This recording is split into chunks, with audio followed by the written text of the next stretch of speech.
We are here today with Miss Jeannie Seely, one of my favorite people in the entire universe. Well, what a nice thing to say. It's all true, and I would never lie to you. We've known each other for a long, long time, and my dad introduced me to you years ago, so I have to say you were one of the very first people that brought me to country music, so thank you for that. Well, great. That's Yes. wonderful to hear. I hope we're bringing a lot of people to country music because it's such a great way of life. Absolutely. And I think the traditional country and the sound that you brought is coming back around, and more people are appreciating that today. You know. I think you might be right, and I think life is just getting so complicated, and people want the reality that country music gives, I think. The stories behind it and the emotions and the truth that comes with it, I think, is what people need right now. So I do too. We've Yep. always needed that. absolutely, They're absolutely. just realizing that's what they need now. Absolutely. Well, they say that medicine or that music heals just like medicine does. So, you know, we're in need right Absolutely. now. We really are. Yep. Well, country music to me has really been just a part of my life. Whether I'm feeling good or it's Friday night and you want to go out dancing, well, there's country music for that. But if you're going through some problems, there's country music that kind of helps you soothe through that and makes you realize too that you're not the only one going through it. That's exactly right. That's exactly right. Talk a little bit for those who may not know your history. What brought you to the Opry and to Nashville and to the music to start with? Where did you get your beginnings? Well, I was born and raised in northwestern Pennsylvania, and so from a very young age, we listened to the Grand Ole Opry every Saturday night. That was a given. Two things you didn't miss, and that was when I was growing up. Of course, I was born during World War II, so you didn't miss the news. You had to be real quiet then to know what was going on in the world, and then we got to listen to the Grand Ole Opry. And you didn't talk during that either, because we didn't want to miss one of Minnie Pearl's jokes or one of Miss Raycuff's songs. Yep. Whatever. So it's just always been there in my life. And of course, there were a lot of years that I didn't even dream about ever being on the Grand Ole Opry because it seemed so out of my reach. But as I grew up and I started working in dance band when I was 13 and went on radio the first time when I was 11.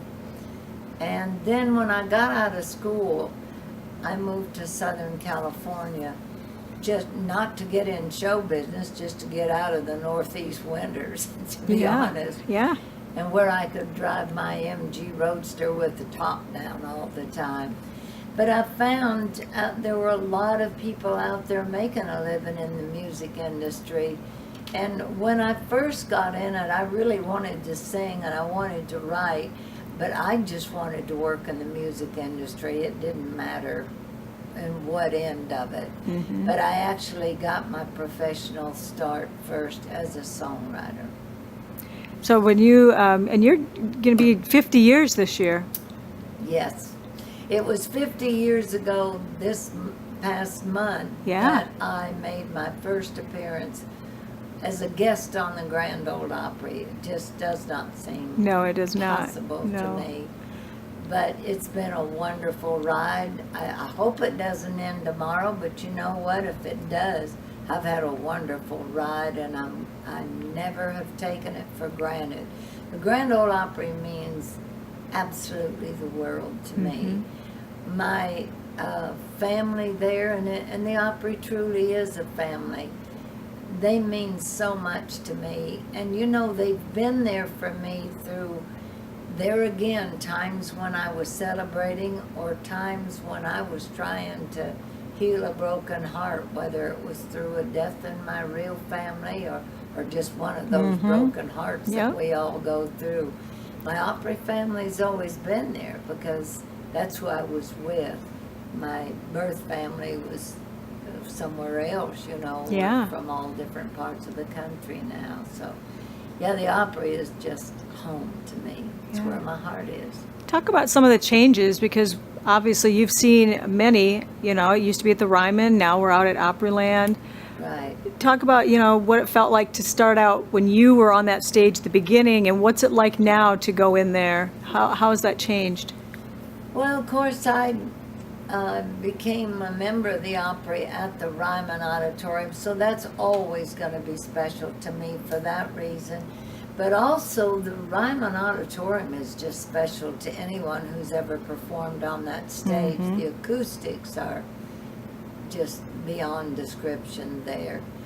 Another thing, real quick, I want to point out is the Ryman is special to me because I got to perform a musical production there too. We did a play called Could It Be Love, and we got to do a benefit performance there. So that was very unique to me, to go on this stage as Mabel, this character I played.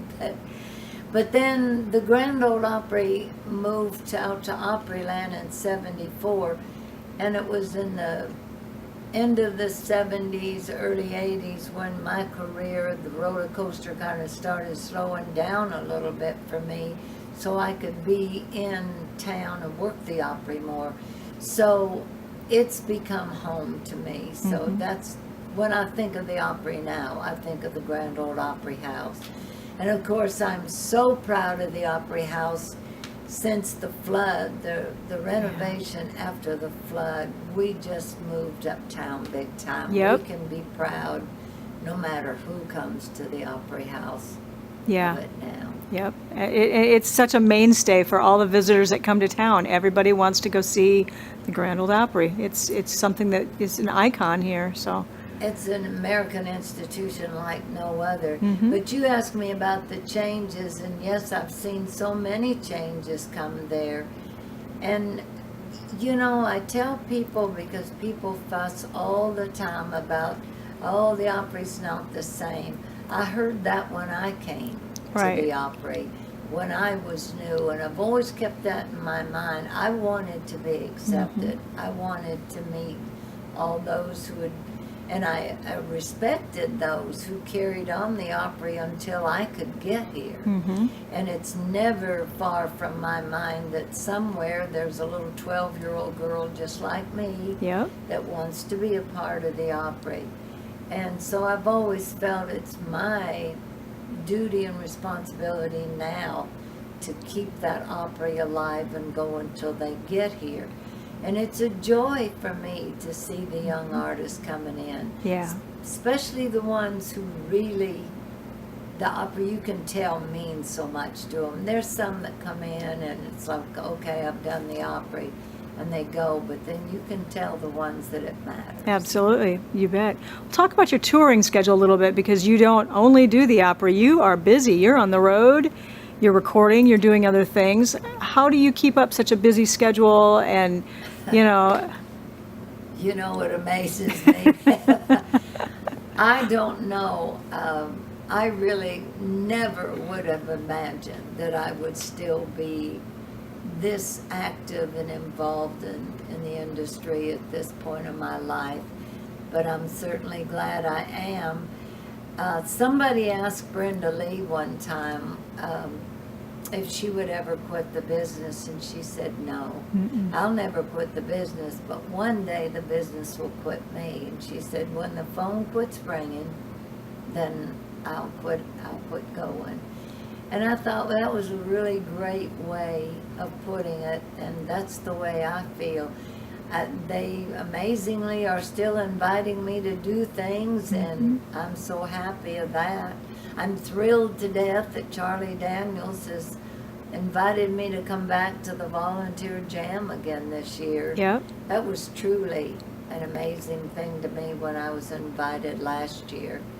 But I'm glad to be able to hopefully represent the legends. Yes. Well, you do a great job. I know when we did some of our shows that, you know, we had that we call the marquee artists, that, you know, you may not be on the radio as much, but you still have a lot of hits and you're out there performing and have a big tour, whatever. And your name was one that came up over and over that people wanted on the list. So everybody still wants to see you. I mean, there's definitely, your phone's going to be ringing for a while yet. Well, to me, when I walk out on that stage, it's not about me at all. I'm out there to do whatever it's going to take to engage those people who bought a ticket. Mm-hmm.